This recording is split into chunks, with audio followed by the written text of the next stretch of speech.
It may have been based off a book by H.G. Wells, but most people remember the Invisible Man character from Universal Studios. There have been roughly half a dozen made ever since, and with a reboot coming out soon, I felt like it was a perfect time to review a series that is a bit predictable, but has a lot of variety. So here goes, my review on the Invisible Man movies from the Universal Monster Movies. The Invisible Man from 1933 is about a scientist named Jack Griffin, played by Claude Rains, has gained the ability of invisibility and is trying desperately to reverse the process, but the nosy townfolk keep interrupting him to the point of him lashing out. He eventually lets the power go to his head, and his friends try to reason with him. The main thing to talk about would be the effects. This was top notch, and it came out the same year as King Kong, another effects heavy classic. They achieved this by having the actor in black velvet, then use a process to give the illusion of invisibility. Of course, there's more than effects to why this movie is great. The main character does bad things to other people, but you realize further into the story that a plant that he used to make himself invisible has a side effect to where it makes someone go mentally crazy. It is not just Claude Rains who has a great voice.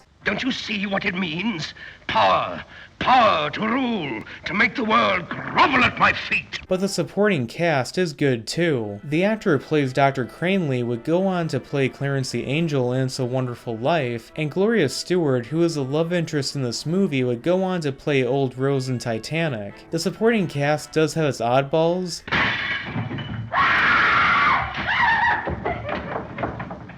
He's got to sleep. They might catch him asleep. But then again, it's a James Whale movie, and he would later perfect this in Bride of Frankenstein.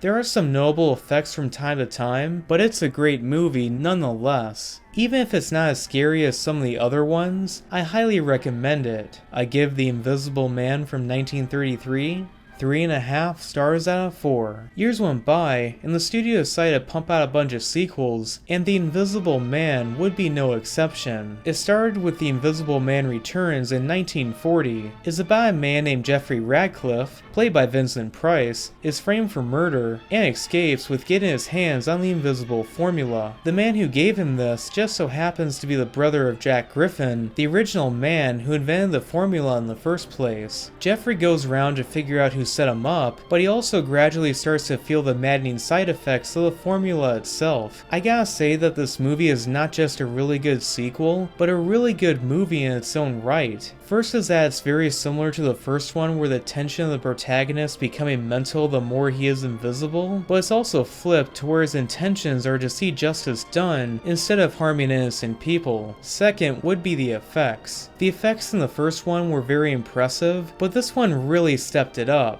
My favorite part is when he's trapped in a house where the police try to trap him. He can't go on the rain since it will give him away, and with the police having dealt with an invisible man before, it makes it even more tense. He escapes by taking a policeman's outfit, and why does this look familiar?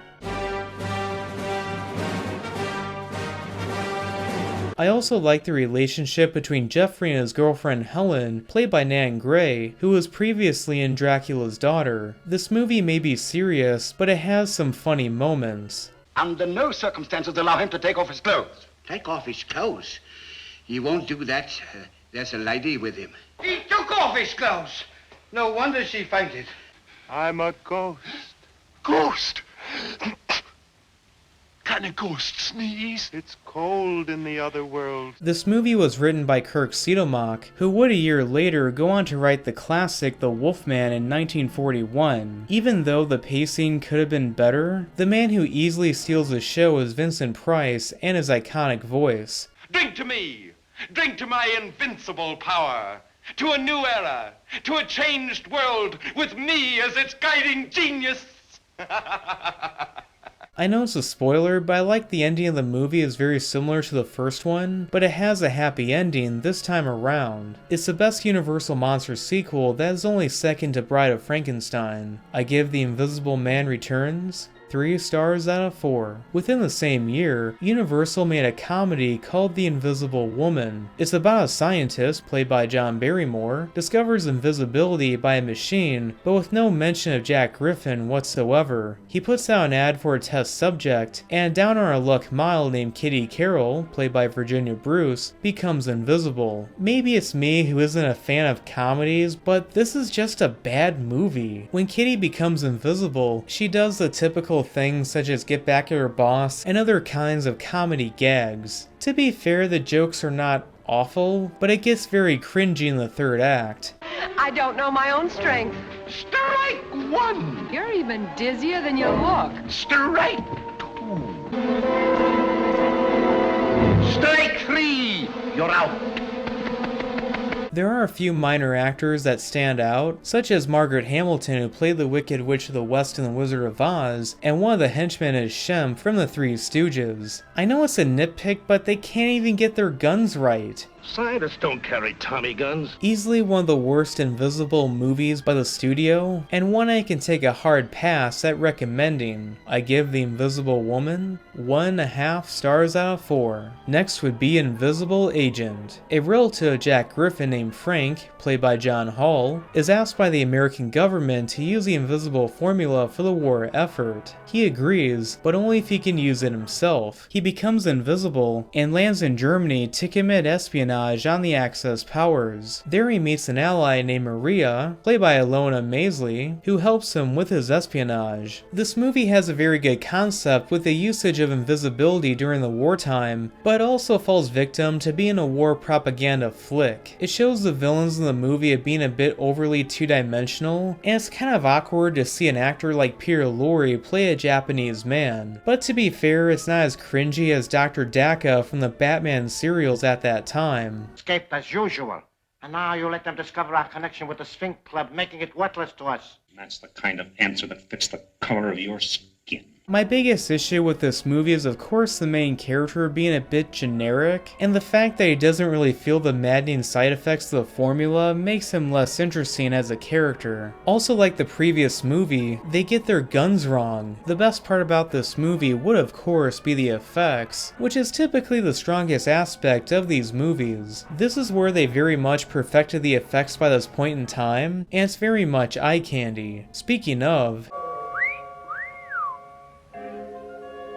you may recognize the leading lady of this movie since she would later star in the classic Frankenstein Meets the Wolfman. It's an interesting idea that's limited by its desire to sell war bonds. I give Invisible Agent 2 to 2.5 stars out of 4. Next would be The Invisible Man's Revenge. John Hall plays the title character again, but as Robert Griffin instead of Frank. He is convinced that old friends of his have double-crossed him years ago, and he runs into a scientist, played by John Carradine, who has discovered invisibility. He becomes invisible, and exacts his revenge on his former friends. This movie is a bit generic of a revenge story with impressive effects, especially this scene where this guy turns invisible, and this was before CGI was even invented.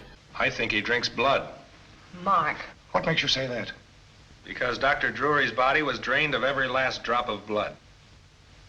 Awful. Sounds a bit like Dracula, doesn't it? That is ironic since John Carradine would later go on to play Dracula in the House of movies for the studio. One familiar face is Evelyn Enkers, who is sadly wasted in the movie as a minor character who doesn't have much screen time. The movie does fall apart at the end where a dog ends up defeating Robert, and beforehand, the strings that are used to lift up this guy are painfully obvious. Another disappointing installment in the Invisible Man series. I give The Invisible Man's Revenge 2 stars out of 4. Of course, since Abbott and Costello Meet Frankenstein was such a big hit, the studio decided to pair him up with the Invisible Man, even though he had a brief cameo in the previous movie. Oh, that's too bad. I was hoping to get in on the excitement. Who said that? Allow me to introduce myself. I'm the Invisible Man. In this one, Abbott and Costello are detectives who get mixed up with a boxer named Tommy Nelson, played by Arthur France, who is framed for a murder he didn't commit. In desperation, Tommy gets his hands on the invisible formula and teams up with the comedy duo. This movie is definitely similar to The Invisible Man Returns, with the main character being framed for murder, and it even recycles shots from that movie into this one. The best part about this movie is when Tommy uses invisibility to make Costello into a boxer.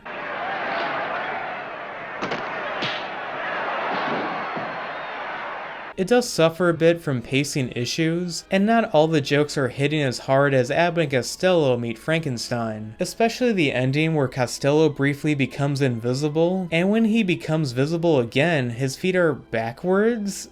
Huh? The villain in this movie with a distinctive voice is Sheldon Leonard. Well, this time there'll be no slip-up. Malloy dives in the 6th round. Does his manager understand that? I keep asking him if he does. Keep asking him if he knows what happened to O'Hara. Who is best remembered for being the bartender in It's a Wonderful Life. Hey, look, mister.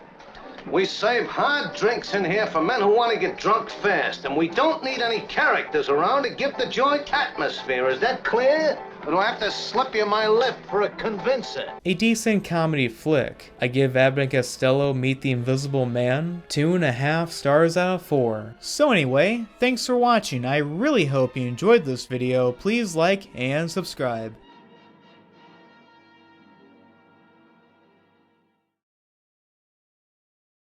Where are you?